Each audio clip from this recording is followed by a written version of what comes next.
আসসালামু আলাইকুম WordPress plugin ডেভেলপমেন্টে আপনাকে স্বাগতম। আমাদের প্লাগইনটা কিন্তু অলরেডি বানানো হয়ে গেছে। এটা কিন্তু আমাদের দ্বিতীয় প্লাগইন। আমরা অলরেডি আগে একটা প্লাগইন বানিয়েছিলাম বিগিনার লেভেল, এটা একটু মিড লেভেলের প্লাগইন ছিল। তো এই প্লাগইনটা আমরা যদি একটু অ্যাডমিন প্যানেলটা দেখি, এটা হচ্ছে আমাদের অ্যাডমিন প্যানেল, যেখান থেকে যে প্রাইমারি কালার এবং সেকেন্ডারি কালার চেঞ্জ করা যায়। তো আপনি যদি প্রাইমারি কালার চেঞ্জ করেন তাহলে আপনার প্লাগইনের হচ্ছে যে এই কালারগুলো চেঞ্জ হবে। আর আপনি যদি সেকেন্ডারি কালার চেঞ্জ করেন তাহলে হচ্ছে এই যে গো টু প্রোকোডার বিডি বা আপনার ওয়েবসাইটের যে নাম, সেই নামের পেজে চলে যাবে। এই পেজটাতে হচ্ছে যে আপনার এখানে চলে যাবে।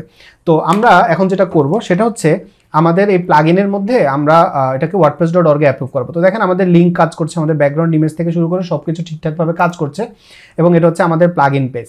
তো প্লাগইনটাকে আপনি যদি আপনার wordpress.org এ অ্যাপ্রুভ করাতে চান সেক্ষেত্রে আপনার প্লাগইনের এই যে নাম এগুলো ঠিক করতে হবে। এগুলো আমরা আমাদের কিন্তু পুরনো ভিডিওতেও বলেছিলাম প্রথম ভার্সনে। এবং আপনার প্লাগইনের ফাইলে অবশ্যই লাইসেন্স এবং রিডমি এই ফাইলগুলো থাকতে হবে। এবং আমি কিন্তু ডোনেশনের জন্য buy me a coffee link এটা অ্যাড করে রেখেছি। এটা অবশ্যই আপনাকেও রিকমেন্ড করবো অ্যাড করে রাখতে। বাই মি এ কফিতে পেজ ওপেন করা তো ফ্রি, কোনো সমস্যা নেই। এবং আপনার প্লাগইনের ইউআরএল সহ আপনি সব কিছু সেট আপ করে সব যখন রেডি হয়ে যাবে তখন আমরা আমাদের প্লাগইনের ফোল্ডারটা ওপেন করব। তো দেখেন এটা হচ্ছে আমাদের WP কন্টেন্টের প্লাগইন ফোল্ডার।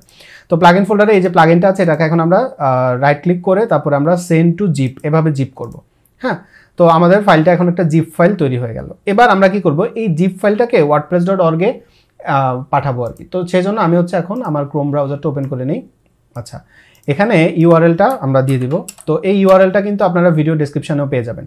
তো এখন আমি হচ্ছে এখানে লগ ইন করবো। আপনার ক্ষেত্রে রেজিস্টারও করা লাগতে পারে, যদিও আপনি প্রথমেই একটা অ্যাকাউন্ট আপলোড করে রাখেন বা অ্যাকাউন্ট তৈরি করে রাখেন প্রথম প্লাগইনের সময়, সেক্ষেত্রে তো হলোই। আমি যে প্লাগইনটা বানিয়েছি সেই প্লাগইন তো আর আপনি আপলোড দিতে পারবেন না, তো সেক্ষেত্রে এটা কোনো সমস্যা না। তো আমি রিকমেন্ড করবো আপনি হচ্ছে অ্যাকাউন্ট ওপেন করে রাখবেন, এটা ফ্রি। তো আমি লগ ইন করে নিলাম। আচ্ছা, তো লগ ইন করার পর আমি যখন এখানে আসবো, গত প্লাগইনের ক্ষেত্রে আমি আপনাদেরকে এটা দেখাতে পারিনি, কারণ হচ্ছে আমি ভিডিও বানানোর আগেই আপলোডে ক্লিক করে রেখেছিলাম যাতে করে একটা ভেরিফিকেশন পেতে পারি। তো এবার হচ্ছে আমি আপনাদেরকে দেখাচ্ছি যে কিভাবে আপনি এটা আপলোড করবেন। তো দেখেন আমি যখন আপলোডের ফিল্ডে আসলাম, আসার পর আমাকে বলছে যে অ্যাড ইউর প্লাগইন, এবং এখানে বলছে currently there are 11 plugins waiting for review. 11টা প্লাগইন বর্তমানে এই মুহূর্তে রিভিউর জন্য ওয়েটিংয়ে আছে, যে কারণে আমি যখন আমার প্লাগইনটা দিব সেটা 12 নম্বরে থাকবে এবং সিরিয়ালি ওরা একটা একটা করে মানে চেক করে তারপরে হচ্ছে যে আমাদেরকে জানায়।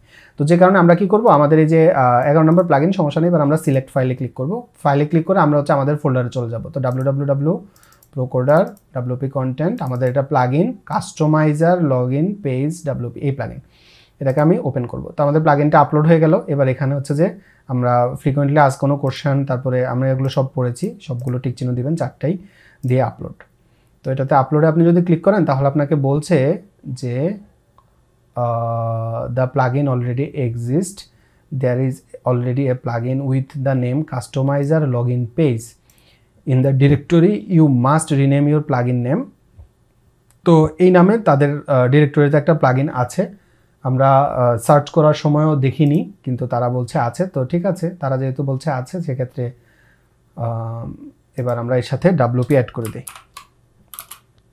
আচ্ছা, তো এখানে আমরা WP অ্যাড করলাম রিডমিতে, এবং এখানে গিয়ে এখানেও আমরা হচ্ছে এটাকে আপডেট করে দিব এভাবে।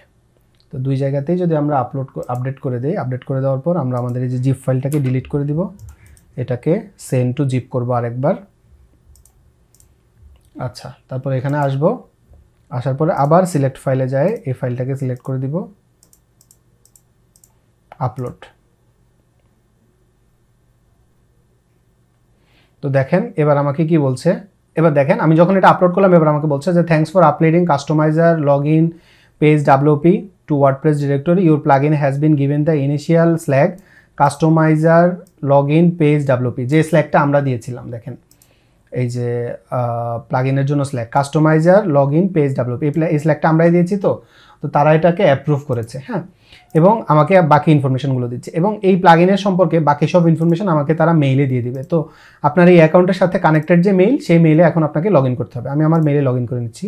তো আমার মেইলের মধ্যে দেখেন এই যে ওয়ার্ডপ্রেস থেকে আমাকে একটা মেইল পাঠিয়েছে যে সাকসেসফুল প্লাগইন সাবমিশন, এবং এখানে আমাকে বলছে যে আপনার যে প্লাগইনটা আপনি সাবমিট করেছেন এর জন্য আপনাকে থ্যাংক ইউ।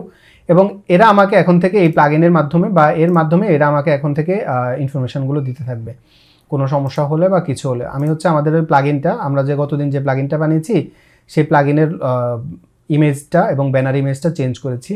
তো আমরা যদি একটু সেই প্লাগইনটা দেখতে চাই, বা আপনি চাইলে সেই প্লাগইনের লিঙ্ক তো আপনাদের কাছে আছেই, আপনারা চাইলে দেখে নিতে পারেন, তো সমস্যা নেই। তো আমরা আমাদের হচ্ছে যে এখন আমাদের কাজ হচ্ছে অপেক্ষা করা, এবং ডেফিনেটলি আপনার অপেক্ষা করতে হবে না, আমি অপেক্ষা করব, এবং ওয়ার্ডপ্রেস থেকে আমাকে যখন অ্যাপ্রুভাল দিবে আমার প্লাগইনটা অ্যাপ্রুভ হয়ে গেছে, তখন আমরা আগের মতো এসভিএন দিয়ে আমাদের প্লাগইনটাকে wordpress.org এ আপলোড করব। তো দেখেন আমাদের এখন আপাতত কাজ হচ্ছে ওয়েটিং, কারণ হচ্ছে আমাদের প্লাগইনটা 12 নম্বর লিস্টে আছে। তো এখন আমাদের আর কোনো কাজ নেই, আমরা এখন ওয়েট করব এবং এটা আসবে। আপনাদের ওয়েট করতে হবে না, আপনারা আগামীকালকে এই ভিডিওটা পেয়ে যাবেন। তো এই প্লেলিস্টটা বানাতে আসলে অনেক সময় লাগে, অনেক পরিশ্রম করতে হয়। তো তারপরেও দেখা যায় কি যে আমি পরিশ্রম করে করে প্রত্যেকটা ভিডিও বানাচ্ছি, ওয়েট করছি। তো আপনাদের যদি এফোর্টটার জন্য হলেও আশা করবো আপনারা আমার চ্যানেলটাকে সাপোর্ট করবেন, লাইক করে, সাবস্ক্রাইব করে, কমেন্ট করে।